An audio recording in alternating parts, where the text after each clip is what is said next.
नमस्कार and welcome to math platform. इससे जो पहले की क्लास थी नंबर सिस्टम में, उसमें कुछ बेसिक थ्योरी हो गई थी। और आज की जो क्लास है उसमें हम लोग जो नंबर सिस्टम की, उसमें कुछ क्वेश्चंस करेंगे प्राइम नंबर से रिलेटेड, और प्राइम नंबर के बारे में कुछ पढ़ेंगे। और कुछ क्वेश्चंस जो हैं पुराने, वो सारे किसी न किसी कम्पिटिटिव एग्जाम में आए हुए हैं, तो उनकी प्रैक्टिस करेंगे। अच्छा, जो मैक्सिमम क्वेश्चन इससे बन सकते हैं प्राइम नंबर से, वो करवाएंगे। धीरे धीरे टॉपिक को आगे बढ़ाएंगे। इसके बाद में जो नेक्स्ट टॉपिक होगा वो डिविजिबिलिटी रूल्स पे और रिमाइंडर पे होगा। तो उसमें भी जहाँ तक कुछ बनता है अपर लेवल तक, वो देख लेंगे। ठीक है, तो अब स्टार्ट करते हैं। आज प्राइम नंबर से स्टार्ट करेंगे। प्राइम नंबर्स के बारे में कल बेसिक नॉलेज तो कुछ हो गया था। अब और देख लेते हैं प्राइम नंबर्स के बारे में, प्राइम नंबर्स क्या होते हैं। तो चलो देख लेते हैं। देखो, प्राइम नंबर्स के बारे में कल भी बताया था मैंने आप लोगों को कि प्राइम नंबर क्या होते हैं। बेसिकली ऐसे नंबर्स जिनके केवल दो फैक्टर एग्जिस्ट करें वो प्राइम नंबर होते हैं। अच्छा, जैसे मैं बात करूँ, 7 प्राइम नंबर है, 5 प्राइम नंबर है, ये तो आपने खूब पढ़ा होगा। ठीक है। अच्छा, अब जो इम्पोर्टेंट फैक्ट्स हैं और नोट है, वो नोट डाउन करते हुए चलना। इसमें एक दो तो कल बता दिए थे, बाकी आज बता देंगे। ठीक है, फिर क्वेश्चन कर लेंगे इसके कुछ। तो जो इम्पोर्टेंट फैक्ट है, उसमें सबसे पहला फैक्ट तो ये है, नोट नोट लगा के लिख लेना इसको, कि जो सबसे छोटा प्राइम नंबर है वो 2 है। ठीक है, सबसे छोटा प्राइम नंबर 2 है। अच्छा, उसके बाद एक फैक्ट और लिख सकते हैं इसमें, अगर लिखना चाहें तो। ये जो केवल 2 है ना, यही केवल मतलब इवन नंबर है प्राइम्स में। इसके अलावा कोई भी जो इवन नंबर है वो प्राइम नहीं है। ठीक है, तो यहाँ पे लिख लेंगे केवल एक प्राइम नंबर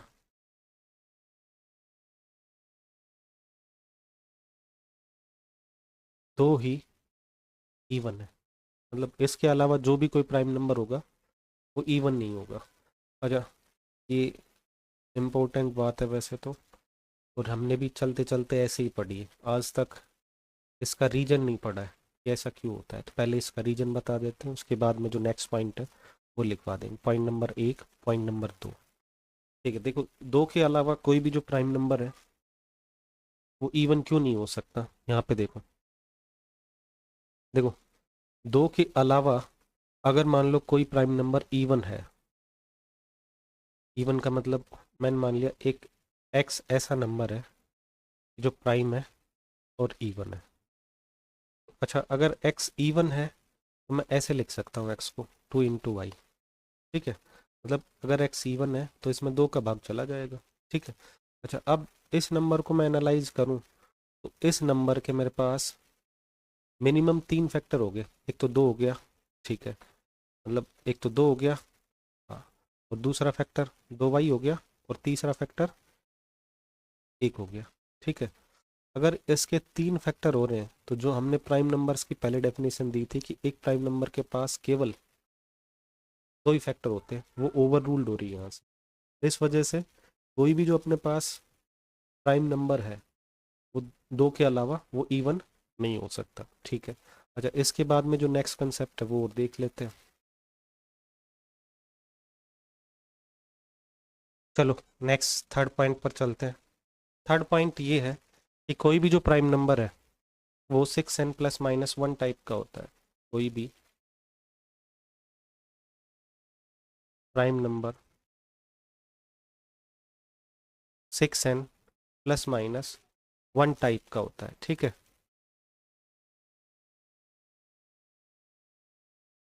क्यों होता है ऐसा?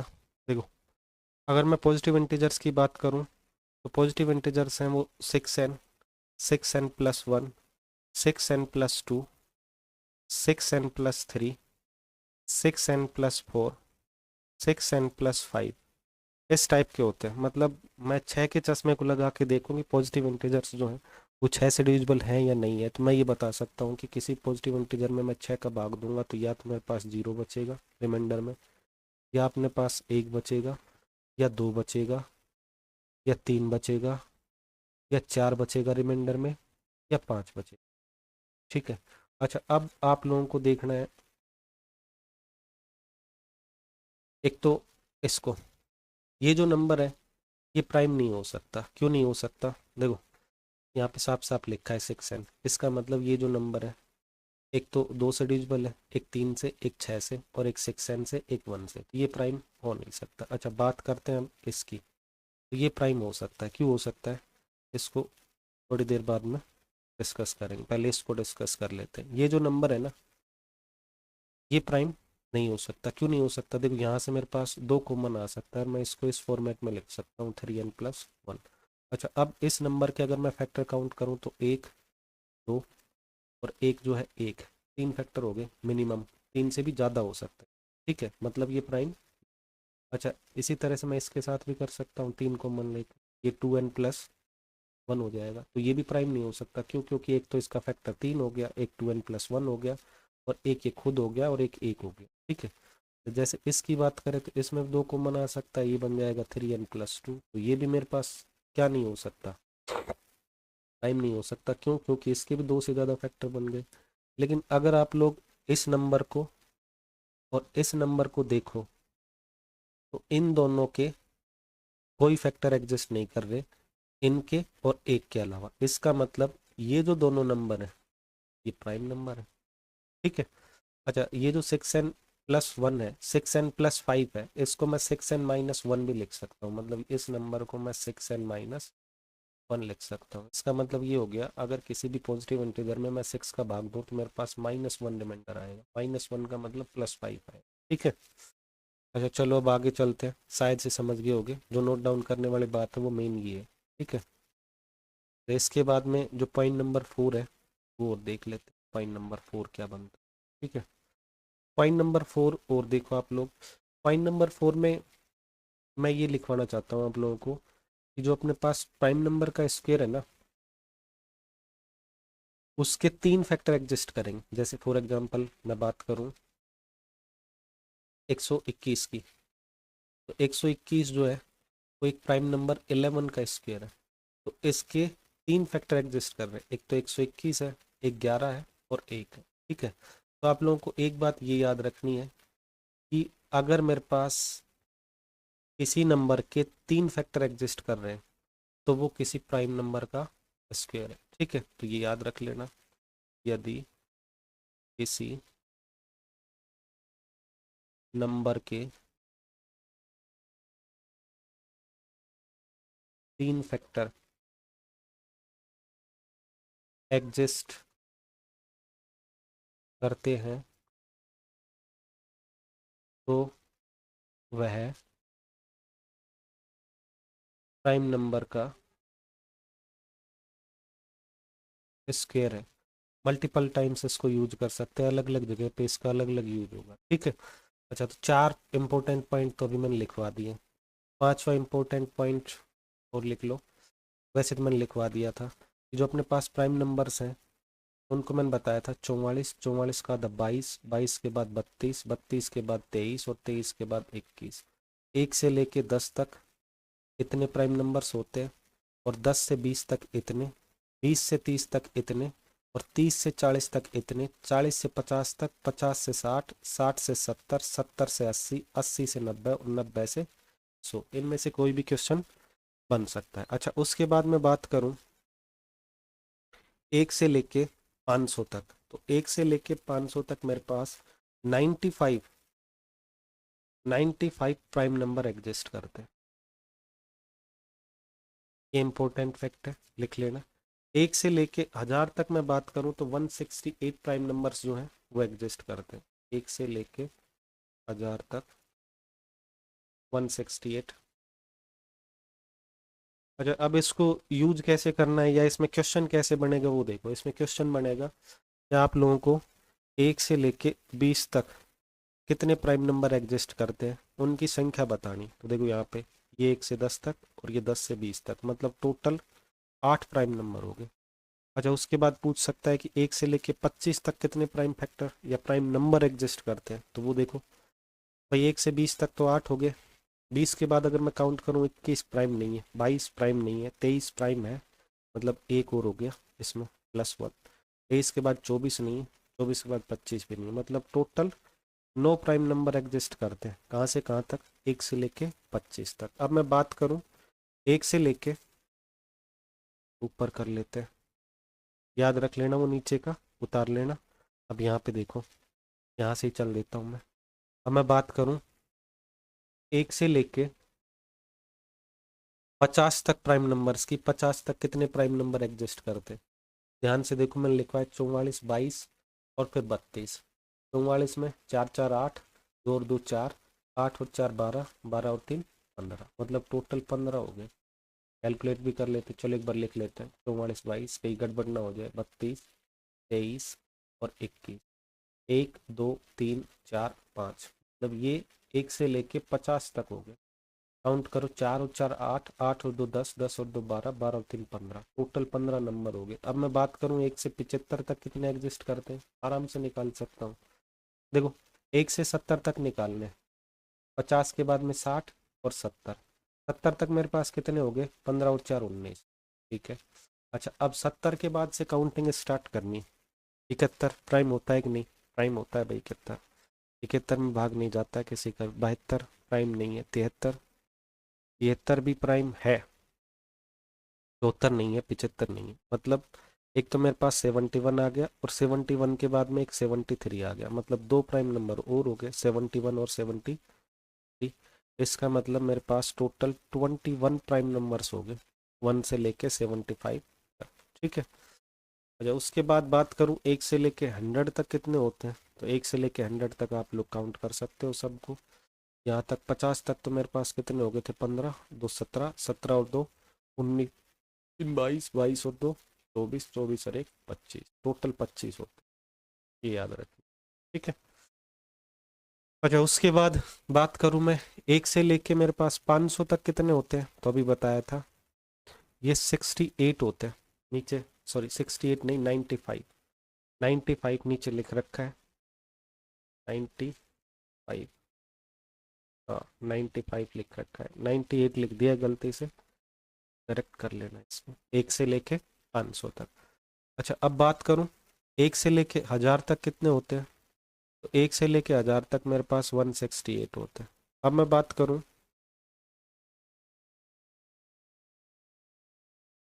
100 से लेके 1000 तक, या मैं बात करूं 501 से, सॉरी 501 से और 1000 तक कितने होंगे भाई प्राइम नंबर्स? देखो 1 से लेके 500 तक 95 हो गए, और 1 से लेके 1000 तक 168 हो गए। 168 में से 95 माइनस कर देंगे तो मेरे पास 501 से 1000 तक जो भी प्राइम नंबर आते हैं वो आ जाएंगे। तो 168 माइनस 95, काउंट करोगे तो ये आएगा 73। 95, 568 और 68 और 5 दिए 73, ठीक है। इसी तरीके से और भी क्वेश्चंस बन सकते हैं, इसमें निकाल सकते हो सबका आंसर आप लोग। अच्छा, अब नेक्स्ट देख लेते हैं, और इसमें कोई थ्योरी बनती है तो मेरे हिसाब से तो इसमें और कोई थ्योरी लिखवाने लायक है नहीं, बाकी एक बार चेक कर लेता हूँ मैं इसको, अगर कुछ बचा है तो। नहीं, नहीं बचा है कुछ, ठीक है। अच्छा, अब इस पे जो प्रीवियस ईयर क्वेश्चंस बने हैं वो और देख लेते हैं, क्या क्या क्वेश्चंस इस पे बने हैं, ठीक है। शायद से हाँ सही है। चलो अब स्टार्टिंग से कर लेते हैं क्वेश्चन, क्वेश्चन नंबर 1 से चलते हैं हम लोग। तो क्वेश्चन नंबर 1 अगर मैं देखूं, तो क्वेश्चन नंबर 1 में उसने बोला है, एसएससी जीडी 2022 में आया हो भाई क्वेश्चन नंबर 1। देखो, यदि ए और बी अभाज्य संख्याएं हैं तो निम्नलिखित में से कौन सा ए और बी का योग नहीं हो सकता, मतलब अभाज्य संख्याएं हैं तो उनका योग क्या नहीं हो सकता ये बताना है। देखो ऑप्शन से ही होगा, बिना ऑप्शन के आप लोग इस क्वेश्चन को नहीं कर सकते हो। तो मैं ऑप्शन नंबर 1 पर चलता हूँ, 6 पर। 6 जो है किन्हीं भी दो प्राइम नंबर्स का सम हो सकता है या नहीं हो। देखो, एक डिजिट का नंबर है 6, इसका मतलब जो मेरे पास दोनों नंबर मिलेंगे प्राइम वाले वो 1 डिजिट के ही होंगे, तो मैं स्टार्टिंग 2 से ही करता हूँ, ठीक है। 2 के बाद में मेरे पास 3 होता है और 3 के बाद मेरे पास 5 होता है, 5 के बाद मेरे पास 7 होता है। ठीक है, एक डिजिट के नंबर लेने हैं, इन चारों नंबर्स को जोड़ जोड़ के देखना है। अगर 6 आ जाए तब तो हमारा ये आंसर करेक्ट हो जाएगा और फिर अगले ऑप्शन पर बढ़ लेंगे। पहले इनको जोड़ के देख लेते हैं। 2 और 3 5, ठीक है। 2 और 5 7, 6 नहीं बन रहा है, ठीक है। 2 और 7 9 नहीं बन रहा है। 2 और 3 को जोड़ा तो 5 आया, 2 और 5 को जोड़ा तो 7 आया, 2 और 7 को जोड़ा तो 9 आया। अच्छा, अब 3 का और देख लेते हैं। 3 और 5 8 और 3 और 7 10, नहीं बन रहा है। अच्छा, अब ये बच गया तो इसको जोड़ के देख लेते हैं। 7 और 5 12, नहीं बन रहा है। मतलब 6 जो है वो किसी भी कंडीशन में नहीं आ सकता है, किन्हीं दो प्राइम नंबर्स का सम। तो जो हमारा आंसर है वो ऑप्शन नंबर 1 हो गया। ठीक है, नेक्स्ट ऑप्शन पर चल लेते हैं। नेक्स्ट ऑप्शन देखो, या नेक्स्ट क्वेश्चन देख लेते हैं। देखो, नेक्स्ट क्वेश्चन में उसने बोला है 4 अभाज्य संख्याएं आरोही क्रम में व्यवस्थित है। आरोही क्रम का मतलब चढ़ते क्रम में। चढ़ते क्रम का मतलब पहले सबसे छोटी, फिर उससे बड़ी, फिर उससे बड़ी, फिर उससे बड़ी, इस तरीके से। पहली 3 संख्याओं का गुणनफल 255 और अंतिम 3 का गुणनफल 1955 है। सबसे बड़ी अभाज्य संख्या क्या होगी? अच्छा देखो, ये जो अपने पास संख्याएं हैं चारों, मैं मान लो ए बी सी डी, इस तरीके से 4 प्राइम नंबर्स में कंसिडर करता हूँ। 4 प्राइम नंबर्स कंसिडर करने का मतलब ये जो ए बी सी डी है, इनमें कुछ भी चीज कॉमन नहीं है एक के अलावा। ठीक है। अच्छा, उसके बाद उसने क्या दे रखा है कि जो पहली 3 है ना, उनका प्रोडक्ट कितना है? 255। इसका मतलब ए बी सी, इनका जो प्रोडक्ट है वो दे रखा है 225। उसके बाद उसने बोला है कि अंतिम 3 का जो गुणनफल है, अंतिम 3 मतलब B C D, B C D, ये अपने पास 1955 है। ठीक है, उसके बाद उसने बोला है सबसे बड़ी अभाज्य संख्या क्या होगी? सबसे बड़ी अभाज्य संख्या अगर मैं देखूं इस ऑर्डर में, तो मैंने माना है डी, मतलब मेरे को डी की वैल्यू निकालनी है। तो यहाँ से ध्यान से देखोगे तो बी और सी कॉमन इधर से कट जाएगा, मतलब इन दोनों का मैं भाग दूं तो मेरे पास ऊपर तो ये बच जाएगा, नीचे मेरे पास क्या बच जाएगा? डी बच जाएगा। तो जो न्यूमरेटर में डिनोमिनेटर में बचा वही आंसर हो जाएगा। काट लेना इसको भाई, ठीक है।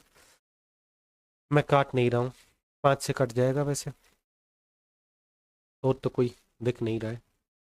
देख लेना आप लोग काट के, या फिर काट दे, चलो काट लो। 5 5 25 और 5 से कम 5, 5 से काटे तो 5 से 15, 4 बच गए, 5 में 45 और 5 कम 5, और भी कुछ कटेगा क्या? 17 तिया 51, 3 से भी कट रहा है, 9 3 12 एक 13, नीचे वाला नहीं कट रहा है। तो उसके बाद 5 और 1 17 से तो कट रहा है, 17 से देख लेते हैं। 17 दूनी 34, ठीक है, 17 से कट जाएगा। 17 तिया 51, 17 दूनी 34, 5 बच गया, 17 तिया 51। अच्छा, नीचे जो अपने पास नंबर बचा वही डी होगा, इसका मतलब 23 जो है मेरा आंसर हो जाएगा। ये आंसर हो गया। ठीक है, चलो नेक्स्ट क्वेश्चन देख लेते हैं। नेक्स्ट क्वेश्चन जो है उसमें लिखा है 2 की पावर n माइनस 1 के रूप की और 2000 से कम कितनी संख्याएं अभाज्य हैं? मतलब उसने मेरे से ये पूछा है, मेरे पास नंबर तो इस फॉर्मेट का होना चाहिए और उसकी वैल्यू 2000 से कम होनी चाहिए और वो एक प्राइम नंबर होना चाहिए। देखो, डायरेक्टली तो बता नहीं सकते, काउंट ही करना पड़ेगा मैन्युअली, इसके अलावा और मेरे पास कोई चारा नहीं है। ठीक है, तो काउंट कर लेते हैं फिर। तो यहाँ पे मैं अपने पास n की वैल्यूज रखूंगा, उसके बाद डिफरेंट डिफरेंट वैल्यूज पे इसको काउंट करूंगा। कई क्वेश्चंस ऐसे होते हैं जिनमें कई बार ट्रिक काम नहीं करती, अगर आप एग्जाम में करोगे तो इसको भी जल्दी से कैलकुलेट कर सकते हो। करो तो, मेरे को समझाना है तो मेरे को तो आराम से ही करना पड़ेगा। यहाँ देखो, जब मैं n बराबर 1 रखता हूँ तो ये मेरे पास 2 की पावर 1 माइनस 1 यानी कि 1 बनता है, जो कि प्राइम नहीं है। इसका मतलब तीनों कंडीशन सेटिस्फाई नहीं हो रही है, इसको कंसिडर या काउंट नहीं करेंगे। अगर ये प्राइम होता तो इसको काउंट कर लेते। ठीक है। अच्छा, n बराबर 2 रखा तो 2 की पावर 2 माइनस 1, इसको काउंट करें तो 4 माइनस 1 3 प्राइम है, इसको काउंट कर लेंगे। उसके बाद देखेंगे 2 की पावर 3 माइनस 1 यानी कि 8 माइनस 1 7 प्राइम है, इसको काउंट कर लेंगे। 2 की पावर 4 माइनस 1 यानी कि 16 माइनस 1 15 प्राइम नहीं है, इसको काउंट नहीं करेंगे। अच्छा, उसके बाद अगर मैं चलूँ 2 की पावर 5 माइनस 1, 2 की पावर 5 को 32 लिखते हैं, 32 माइनस 1 31, तो ये प्राइम है, इसको भी काउंट कर लेंगे। ठीक है, उसके बाद 2 की पावर 6 -1, 2 की पावर 6 मतलब 64, और 64 में से 1 गया 63, ये प्राइम नहीं है, इसको काउंट नहीं।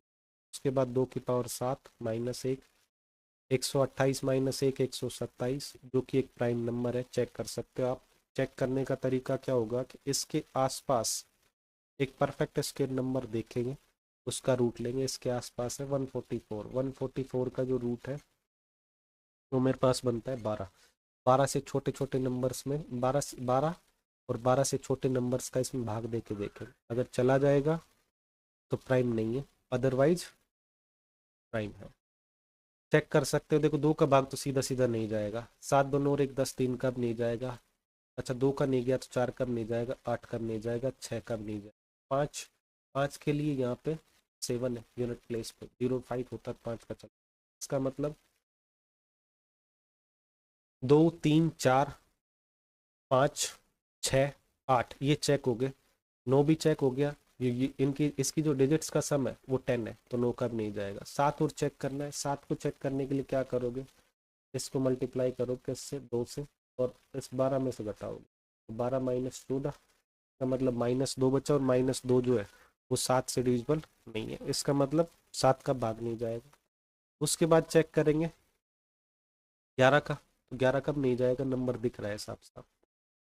11 के बाद 12, 12 का जाएगा ही नहीं, क्योंकि ना ही 4 गया ना ही 3 का गया, इसका मतलब ये प्राइम नंबर है, तो इसको कंसिडर कर ले। उसके बाद आता है 2 की पावर 8, 2 की पावर 8 -1, 2 की पावर 8 का मतलब होता है, 2 की पावर 7 का मतलब तो हो गया 128, 2 की पावर 8, 28 दूनी 56, 256, 256 में से एक गए तो 255, और 255 जो एक प्राइम नंबर नहीं है, इसको कंसिडर नहीं कर, क्योंकि लास्ट में 5 है, इस वजह से 5 का भाग चला जाएगा इसमें। उसके बाद 2 की पावर 9 - 1, 2 की पावर 9 अगर देखोगे तो इसकी वैल्यू मेरे पास 512 के बराबर होती है। 256, 256 गुना 2 512, 512 -1 511 बनेगा, ठीक है। अच्छा 511, अब इस 511 को चेक करना पड़ेगा, देखो 511 के आसपास देखूं तो मेरे पास 23 जो है,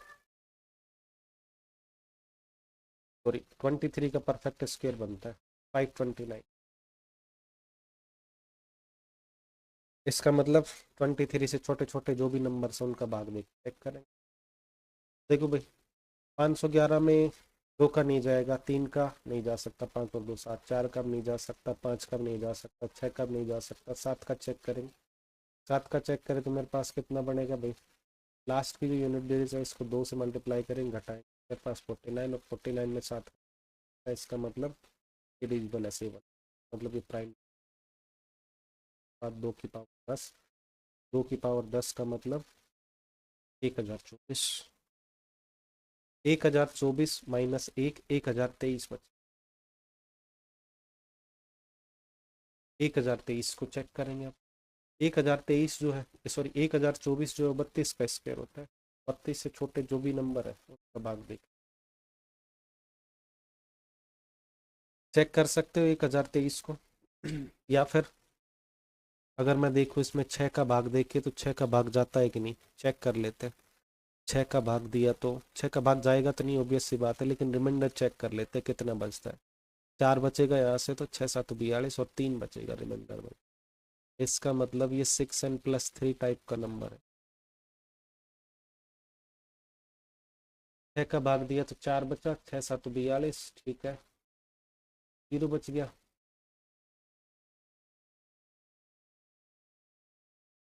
रिमाइंडर 3 आएगा, रिमाइंडर 3 आया, इसका मतलब ये है कि 6n+3 टाइप का नंबर है, 6n+3 टाइप का नंबर प्राइम नंबर नहीं हो सकता, पहले पढ़ाया, ठीक है, तो इसका मतलब ये भी कंसिडर नहीं करेंगे। बाकी आप लोग देख सकते हैं इसमें 3 का भाग जा रहा है डायरेक्टली में, यहाँ पे 3 3 2 5 और 1 6, ठीक है, 3 का भाग इसमें जा रहा है डायरेक्टली।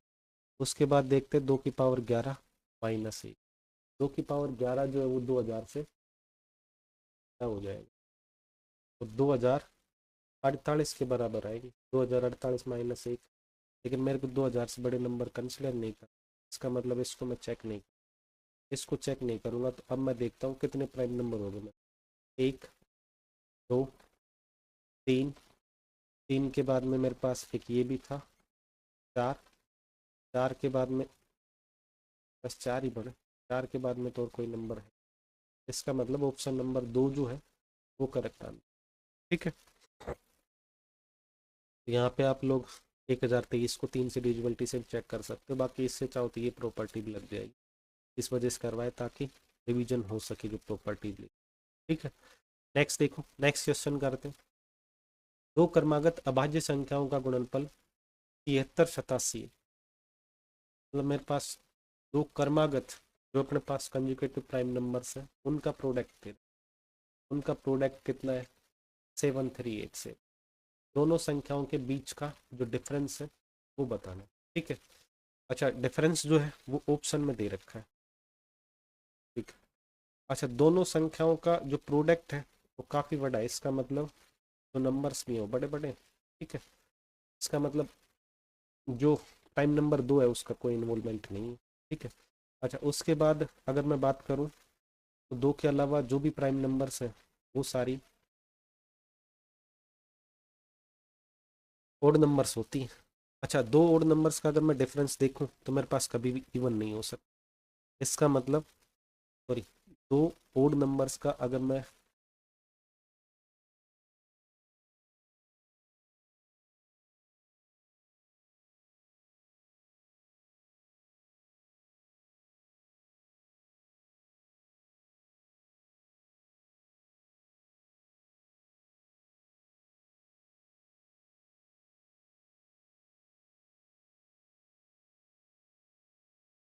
चलो नेक्स्ट क्वेश्चन देख लेते हैं।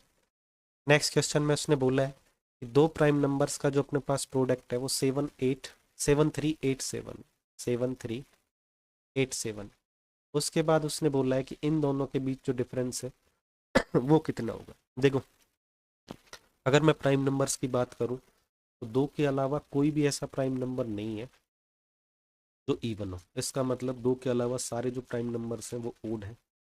और दो ओड नंबर्स का अगर मैं डिफरेंस चेक करूं तो वो मेरे पास एक इवन नंबर बनता है, इसका मतलब जो 3 है ना उसकी पॉसिबिलिटी तो यहाँ से बिल्कुल खत्म।